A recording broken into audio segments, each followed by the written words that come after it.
September 2011 दिवस संपून रात्र होत आली तरी आमची चर्चा काही संपली नव्हती. आमच्या मुलींचं मन वळवण्याचे सगळे प्रयत्न करून संपले, पण आपण त्यांच्यावरती जबरदस्ती तर करू शकत नाही ना. आणि चर्चेच्या शेवटी त्यांनी त्यांचा निर्णय जाहीर केला. आम्ही शाळा कायमची सोडून देणार. एखाद्या आईवडिलांवरती हा असा निर्णय ऐकल्यानंतर डोक्यावर आभाळ कोसळलं तर नवल नाही, पण मला मात्र आनंदानं आभाळ ठेंगणं झालं. येस, शाळा सुटली, पाटी फुटली. म्हणजे या क्षणाची तर मी किती आतुरतेनं वाट बघत होते. म्हणजे अगदी छोटी छोटी बाळं असतात, जेव्हा त्यांनी भरपूर खेळायला हवं तेव्हा आपण त्यांना शाळेत पाठवून देतो. मग त्या चार भिंतींच्या मध्ये बसून त्यांनी शिकायचं कुठून? तर ते पाठ्यपुस्तकातून. आणि शिकायचं कशासाठी? तर ते परीक्षेत चांगले मार्क मिळण्यासाठी.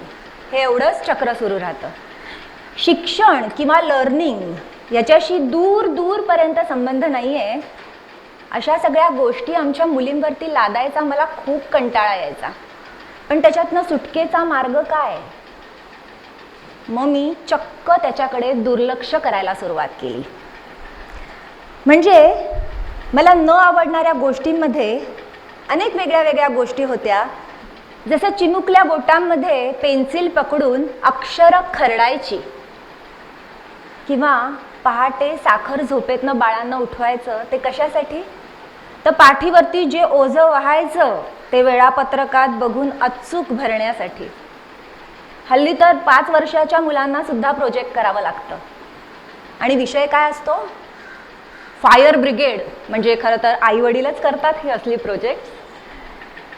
या आणि अशा कितीतरी गोष्टींचा मला कंटाळा यायचा, म्हणून मी त्याच्याकडे दुर्लक्ष करायला सुरुवात केली. आणि त्याचा परिणाम व्हायचा तोच झाला. मालविका आणि राधा या आमच्या 2 मुलींची शाळेतली प्रगती शाळेच्या अपेक्षा आणि त्यांची क्षमता यांच्या तुलनेमध्ये कमी भरायला लागली. पण मला खरंच असं वाटत नाही की त्याच्या पाठीमागे माझा बेजबाबदारपणा होता. आमच्या मुलींसाठी काय चांगलं वाईट याची जबाबदारी शाळेवरतीच सोडून न देता ती आम्ही स्वतः उचलली होती. म्हणजे मुली जेव्हा 8-9 वर्षाच्या होत्या तेव्हा आम्ही त्यांची आधुनिक पद्धतीने मुंज केली. त्यांना शिक्षण किंवा आपण म्हणूया ज्ञान आणि ते मिळवण्यासाठी घ्यावी लागणारी मेहनत यांचं महत्त्व नीट समजावून दिलं. आणि मग मात्र त्यांची अभ्यासाची घोडदौड सुरू झाली. तेव्हा मालविका 4थीमध्ये स्कॉलरशिपचा अभ्यास करत होती. तिने खूप मन लावून अभ्यास केला. परीक्षेच्या आदल्या दिवशी मी तिच्याजवळ गेले आणि तिला म्हटलं, तू खूप मेहनत केलीस, खूप ज्ञान मिळवलंस. उद्याची परीक्षा देऊन वेगळं काहीच होणार नाही आहे. त्याच्यापेक्षा त्या परीक्षेला दांडी मारून आपण सगळ्यांनी वॉटर वर्ल्डला धम्माल करायला जाऊया. म्हणजे शिक्षण याच्याशी दूर दूरपर्यंत ज्या गोष्टींचा संबंध नाही त्या मुलींना न शिकवायची मला मुळीच खंत वाटत नव्हती. अर्थात ती माझी चूक होती. मला जे वाटायचं की शिक्षण म्हणजे ज्ञान आणि मेहनत, ही माझी घोडचूक मला पुढे कळली. तो प्रसंग पुढे येईलच, पण निदान त्यावेळेला तरी या सगळ्या अशा अजब कल्पना डोक्यामध्ये भिनल्यामुळे शाळेचे भरपूर नियम मी धाब्यावरती बसवले होते. जेव्हा राधा एके दिवशी अभ्यास करून थकून गेली होती तेव्हा मी तिला फूस लावली शाळेला दांडी मारण्यासाठी. आणि मग दुसऱ्या दिवशी जेव्हा सुट्टीचं कारण लिहायची वेळ आली तेव्हा ते वाचून दोघींनी धुमाकूळ घातला. पण मला त्याच्यात काहीच गैर वाटलं नाही. मी लिहिलं होतं की एकसारखा अभ्यास करून मुलगी कंटाळून गेली आहे, म्हणून तिला ब्रेक घ्यावासा वाटला.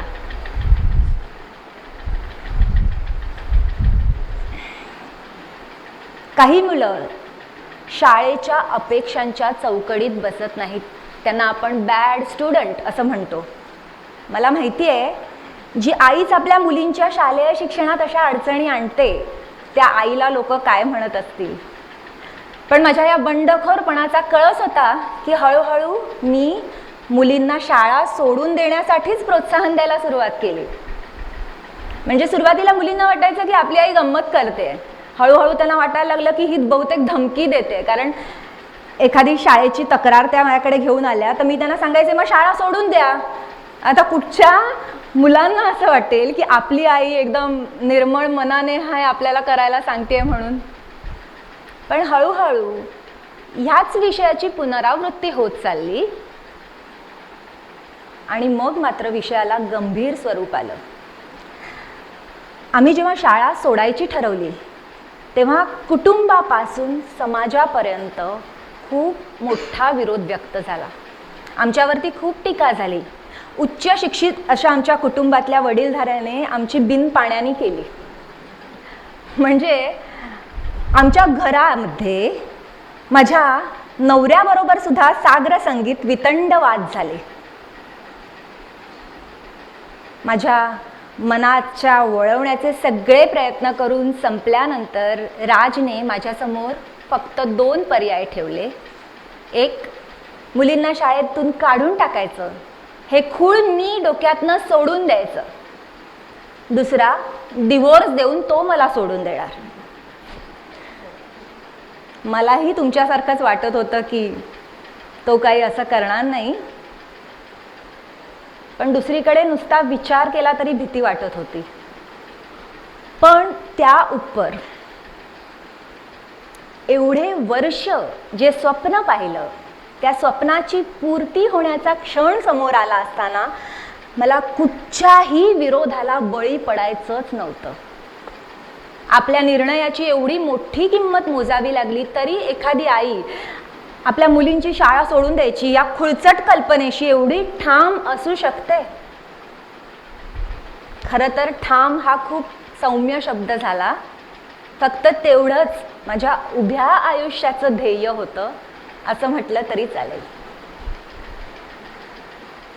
मुलांना काय शिकवावं आणि कसं शिकवावं याचा मी सखोल अभ्यास केला आहे.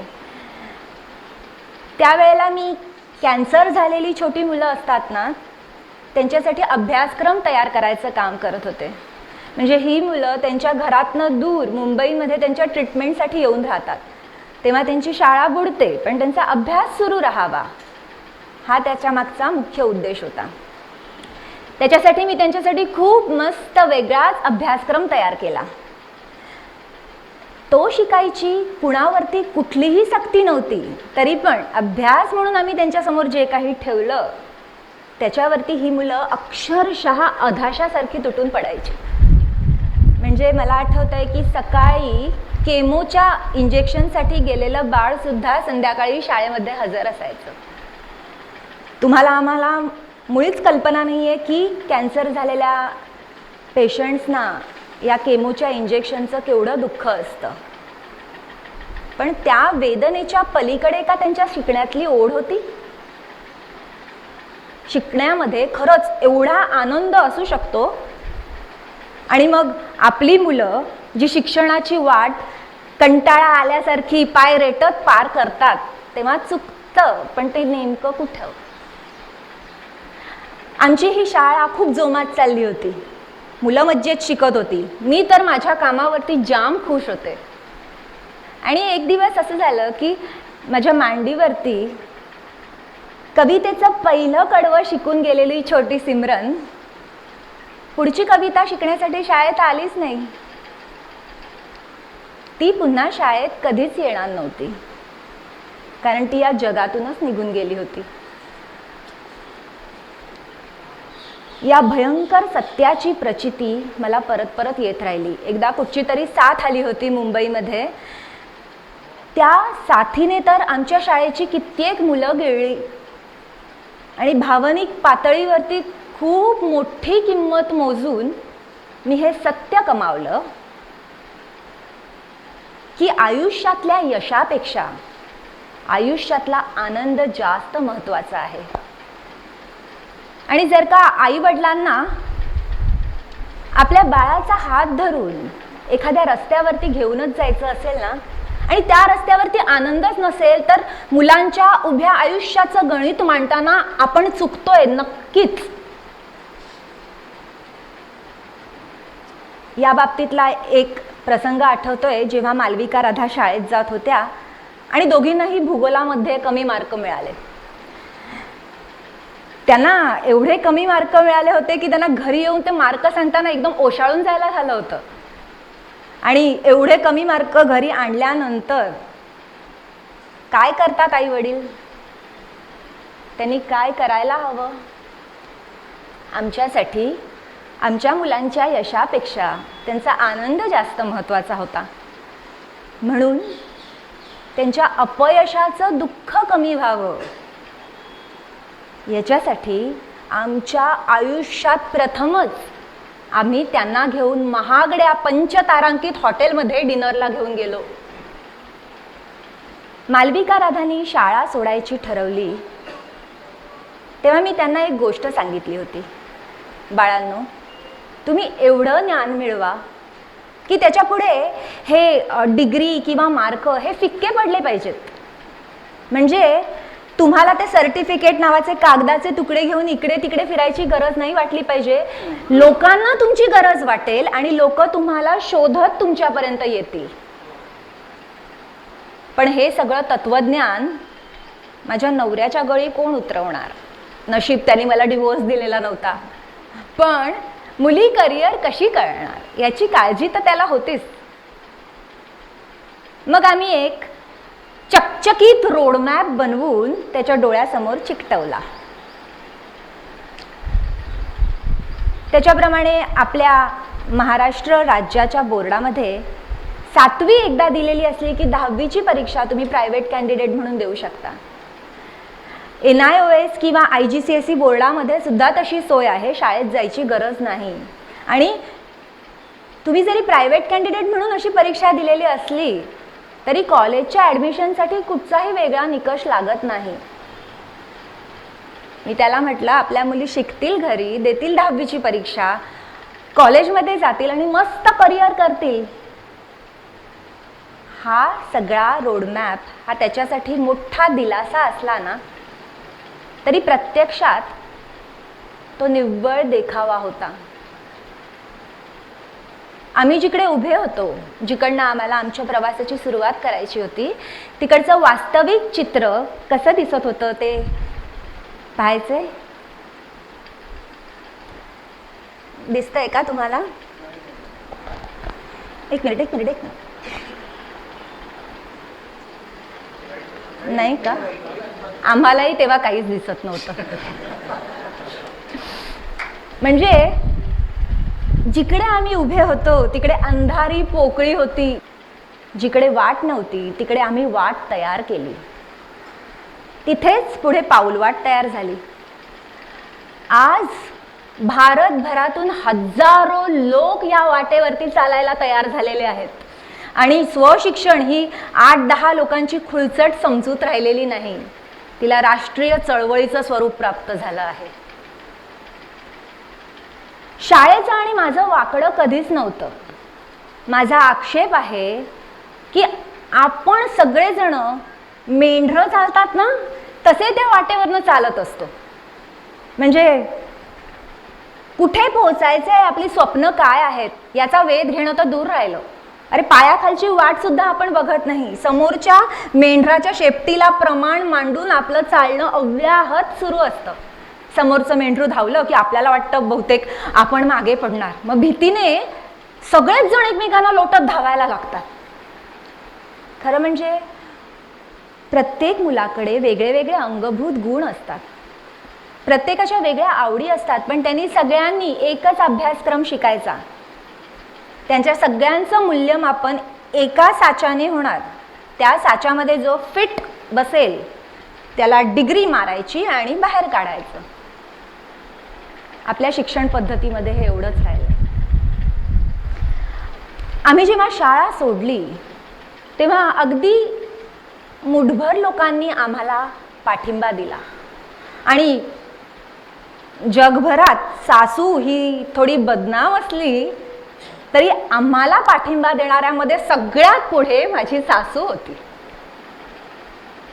तिने सांगितलं की आपलं अज्ञान हे आपल्या भीतीचं मुख्य कारण आहे. आपण अनुभवच नाही घेतला आणि त्याच्याबद्दल तर्क वितर्क काढत बसलो तर ते काही बरोबर नाही. अगदी ह्याच तिच्या विधानाला उद्देशून मी म्हणते की जर का तुम्हाला वाटत असेल की शालेय शिक्षण सुटलं म्हणजे करिअरचं सुद्धा रामनाम सत्य होणार तर ते चुकीचं आहे. ती अशीच बिनबुडाची भीती आहे. जेव्हा मालविकाने शाळा सोडली ना तेव्हा ती रोज उठून गणिताचा अभ्यास करायची, कारण तिला तशी सवय होती. शाळेत असताना ती खूप हुशार होती गणितामध्ये. पण एक दिवस ती माझ्याकडे जो प्रश्न घेऊन आली त्याच्यामुळे तिच्या आणि माझ्या विचाराची दिशाच बदलून गेली. ती म्हणाली, जर शिकायचंय तर मला जे चांगलं जमतं ते शिकायला हवं की मला जे जमत नाही पण मला शिकायला आवडेल ते शिकायला हवं. आणि दिला तिने गणित विषय सोडून. त्याच्यानंतर तिच्यावरती कुठचाही विषय शिकण्याचं बंधन नव्हतं. म्हणजे शाळेचा वेळ वाचायचा, मैत्रिणींचा गोतावळा नाही आणि शिक्षणाचं कुठलंही बंधन नाही. अशा वेळेला कुणीही कंटाळून जाणारच. पण तुम्हाला सांगते, हा कंटाळा किंवा बोर्डम सुद्धा आपल्याकडे खूप ओव्हरहाइप्ड आहे. मला असं वाटतं की हा बोर्डम ही तुम्हाला आयुष्यामध्ये पुढे कुठचं पाऊल उचलायचं आहे ते त्याचा विचार करायला मिळालेली एक संधी असते. आणि तेवढीही उसंत नसेल ना आयुष्यात तर आयुष्यात कुठचीही नवीन सुरुवात, कुठचाही बदल घडणारच नाही. शून्यातून सुरुवात केली मालविकानी आणि तिचा आवडता विषय शोधत निघाली आणि अल्गोरिदम्स नावाच्या एका विषयाच्या प्रेमात पडली. आज जगभरातल्या लोकांना माहीत आहे की भारतातली मालविका राज जोशी नावाची एक मुलगी या अल्गोरिदम्स नावाच्या विषयात खूप हुशार आहे.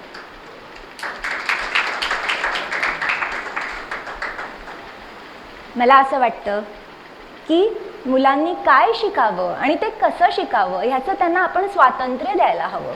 शिक्षण हा सुद्धा मुलांचा जन्मसिद्ध हक्कच नाही का? आणि मग आपल्या अपेक्षांसाठी आपल्याला हवं ते त्यांना आपण शिकवायला लागलो तर शिक्षणातला आणि एकूणच आयुष्यातला आनंद टिकून राहील का?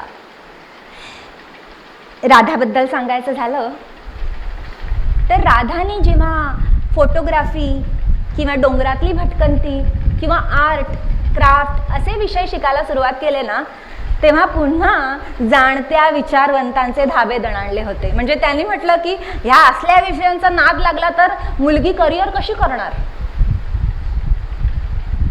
प्रत्येक गोष्टीचा सौदा करायची सवय असली ना की माणूस शिक्षणाला सुद्धा त्याच पारडीमध्ये तोडून धरतो. पण शिक्षण म्हणजे व्यवहार नाही, तो स्वभाव आहे. जो शिकतो त्याच्यासाठी कुठचाही विषय दुय्यम नसतो. आणि नुसती बाजारात किंमत आहे म्हणून एखादा विषय आपल्या बाळाला मारून मुटकून का शिकवायचा? आणि मग त्यांना शिक्षणाची गोडी लागणार कशी? आणखीन एक आपल्याकडे फार उहापोह आहे की एखादा कोर्स सुरू केला आणि मध्येच तो सोडून दिला की आपलं डोकं फिरतं. म्हणजे एखाद्या बाळाने आर्ट्सला ॲडमिशन घेतली आणि त्याच्यानंतर सायन्स स्ट्रीम करायची ठरवली तर सिस्टीमपासून समाजापर्यंत सर्वांना तो गुन्हा वाटतो. अरे, मुलांना आयुष्यात काय करायचं आहे याचा विचार करण्यासाठी त्यांना थोडा वेळ तर दिला पाहिजे. आणि त्या दरम्यान काय करायचंय हे नेमकं नाही कळलं तरी काय नक्की नाही करायचंय हा साक्षात्कार होणं सुद्धा काही छोटी गोष्ट नाही आहे. राधानी तर किती विषय धरून सोडून दिले असतील आणि जी फोटोग्राफी किंवा डोंगरातली भटकंती फालतू म्हणून ठरवून दिलेली होती त्याच वाटेवरती तिचं नातं निसर्गाशी जुळलं.